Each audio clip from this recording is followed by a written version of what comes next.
अदाद्यस्यं प्रवक्ष्यामि कृतं येन पुराद्विजः आसितं गद्वजो राजा प्रजापाल तत्परः। भगवान श्री सत्यनारायण भगवान ની કથાનો અંતિમ ચરણમાં છેલ્લો અધ્યાય। આ અધ્યાયની અંદર કમ્પેરિઝન છે, સ્પર્ધા છે। એક બાજુ પ્રસાદ અને એક બાજુ ઈગો, અભિમાન અને પ્રસાદનું દર્શન છે। આની સ્પર્ધા છે। એક રાજા અંગદવત નામનો રાજા શિકાર કરવાનો શોખ આ પ્રમાણે જંગલમાં ગયો અને શિકાર કરતા કરતા આ રાજા થાકી ગયો, વિશ્રાંતિ લેવાના હેતુથી બેઠો। આ સમયે જંગલમાં રહેવા વાળા આદિવાસી લોકો, આપણે જેમ સાર્વજનિક રૂપમાં કથા કરીએ છીએ એમ સાર્વજનિક રૂપમાં ભગવાન સત્યનારાયણ ભગવાનની પૂજા એ જંગલમાં આદિવાસી લોકો કરતા હતા। સાર્વજનિક પૂજા હતી। આ દર્શન થયું, રાજાએ જોયું કે આદિવાસી લોકો ભગવાનની પૂજા કરે છે, પણ રાજા ભગવાનની પૂજામાં ગયો નહીં। કારણ તો કે અભિમાની હતો।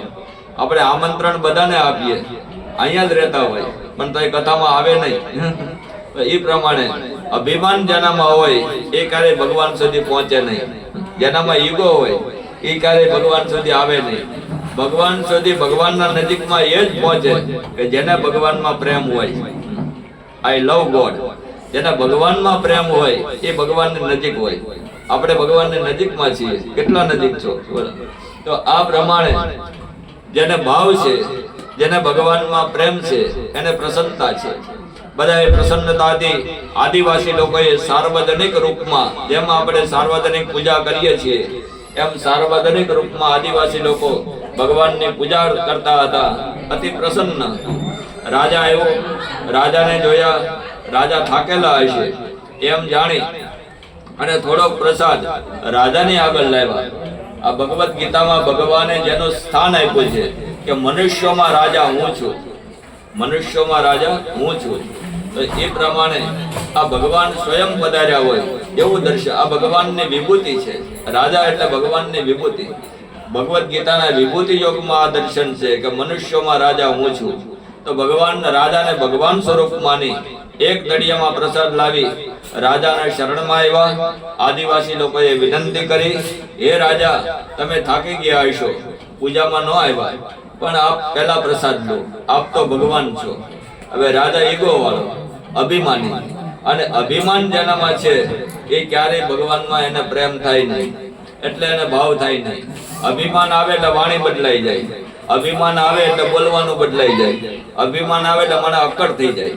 એવો રાજા અભિમાની રાજા, એટલે વાણી બદલાઈ ગઈ અને આ પ્રમાણે અક્કડાઈથી કહેવા લાગ્યો, રાજ મહેલમાં રહેવા વાળો, હવેલીમાં રહેવા વાળો, સોના ચાંદીના વાસણમાં જમવા વાળો, આ ખાખરાના પાનના દડિયામાં કે કેળના પાનના દડિયામાં મને પ્રસાદ લેવો ન ફાવે। આઈ નો લાઈક ઇટ। પ્રસાદ ન લીધો અને ત્યાં ને ત્યાં જ રહેવા દીધો। જેને પ્રસાદ મળ્યો આ બધાને આનંદ થયો, બધાને પ્રસન્નતા થઈ। એક રાજાએ અભિમાનથી પ્રસાદ ન લીધો, એટલે જાણી જોઈને પ્રસાદ ન લીધો, ત્યારે ભગવાન સત્યનારાયણ ભગવાનનો શ્રાપ થયો। સગડો હતો એ નાશ પામ્યું, રાજ પાટ સ્ત્રી પુત્ર પરિવાર આખા કુળનો વિનાશ થયો। તો આ પ્રમાણે રાજાએ વિચાર કર્યો, બધું વહી ગયું, હવે અભિમાન શું રહે? કઈક વહી તો ઈગો રહે, પણ બધું વહી જાય પછી શું અભિમાન રહે? અને અભિમાન ચાલ્યું જાય એટલે પછી પ્રેમ થાય। આ માણસની અંદર મનમાં ભગવાને એક સીટ રાખી છે। આ ખુરશી ઉપર બેસે તો એક જ જણા બેહી શકે, આ નીચે ઘણા બધા બેહી શકે। તો ખુરશી ઉપર એક જ જણા બેસે, આપણે ઈચ્છા થાય ખુરશી ઉપર બેસીએ, પણ રાહ જોઈએ ખાલી થાય તો આપણે બેસાય।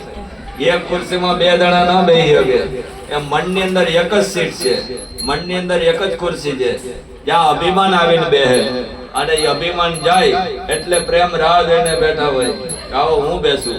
જેવું અભિમાન જાય એટલે પ્રેમ આવીને મનમાં બેસી જાય, અને પ્રેમ એ ભગવાનનું સ્વરૂપ છે।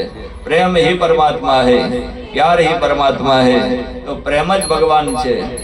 તો આ પ્રમાણે હવે મનમાં પ્રેમ થયો, મનમાં ભાવ થયો, અભિમાન જતો રહ્યો એટલે માણસમાં પ્રેમ થયો, મનમાં ભાવ થયો, અતિ પ્રસન્નતા થઈ અને રાજાએ ભગવાનની ક્ષમા માંગી અને ભગવાનના નામને મંત્ર ગુરુ બનાવ્યો, ભગવાનના મંત્રને ગુરુ બનાવ્યો। 1000 નામ ભગવાનના એમાં એક નામ છે ઓમ શ્રી સત્યનારાયણાય નમઃ. ઓમ શ્રી સત્યનારાયણાય નમઃ વિષ્ણુ સહસ્રનવા નામ. આ નામને ગુરુ માન્યા અને રાજાએ હાલતા ચાલતા ખાતા પીતા સુતા રાજા એક જ નામ રટવા લાગ્યો, ઓમ શ્રી સત્યનારાયણાય નમઃ. આ નામ મંત્રથી રાજાનું મંગલ થયું. રાજાએ પોતે સ્વયં ભગવાન શ્રી સત્યનારાયણ ભગવાનની પૂજા કરી અને પ્રસાદ લીધો. આ પ્રસાદનો મહિમા છે. પ્રસાદ લેવાથી સંસારના બધા દુઃખો દૂર થાય છે. અતિ પ્રસન્નતા થઈ. આ પ્રસાદનો મહિમા છે. આપણને કેટલી પ્રસન્નતા થાય પ્રસાદ લેતા. આ શીરો આજે બનાવ્યો અને આજે જેવો ટેસ્ટ આવે એવો અંદર ફલશ્રુતિ છે. સત્ય શતાનંદ નામનો બ્રાહ્મણ, પહેલા અધ્યાયના બ્રાહ્મણ, દરિદ્ર બ્રાહ્મણ, એણે ભગવાન શ્રી સત્યનારાયણ ભગવાનની પૂજા કરી. શતાનંદો મહાપ્રાજ્ઞો સુદામા બ્રાહ્મણો ભવિત તત્વિક જન્મને શ્રી કૃષ્ણ યાત્વા મોક્ષમ જગામવૈ. પહેલા અધ્યાયનો શતાનંદ નામનો બ્રાહ્મણ એ બીજા જન્મમાં પોરબંદરમાં સુદામા નામે બ્રાહ્મણ થયો. ભગવાન કૃષ્ણ ભગવાનને ફ્રેન્ડ બનાવ્યા, મિત્ર ભક્તિ કરી, સખા ભક્તિ કરી અને કૃષ્ણ ભગવાનના મિત્ર બની કૃષ્ણ સુદામાની ભક્તિ. એક તાંદુળ ખાધા, 2 દાણા એક ગરીબ બ્રાહ્મણના ખાધા અને ભગવાને એને પોતાનેથી વધારે સુખ આપ્યું. દ્વારકાધીશે આવી કૃપા કરી. બીજા અધ્યાયની અંદર કાષ્ટ બારવહો બિલ્લો, લાકડાના બારાવાળો બિલ એ ગુહ નામે રાજા થયો. ભગવાન રામ લક્ષ્મણ સીતાજીને કેવટ દ્વારા ગંગા નદીના પાર ઉતારી અને મોક્ષને પામ્યો છે. સાધુ નામનો ઉલ્કામુખ નામનો રાજા, રામના પિતા, એને દશરથ રાજા થવાનું સૌભાગ્ય મળ્યું છે. એ ઉલ્કામુખ નામનો રાજા એ દશરથ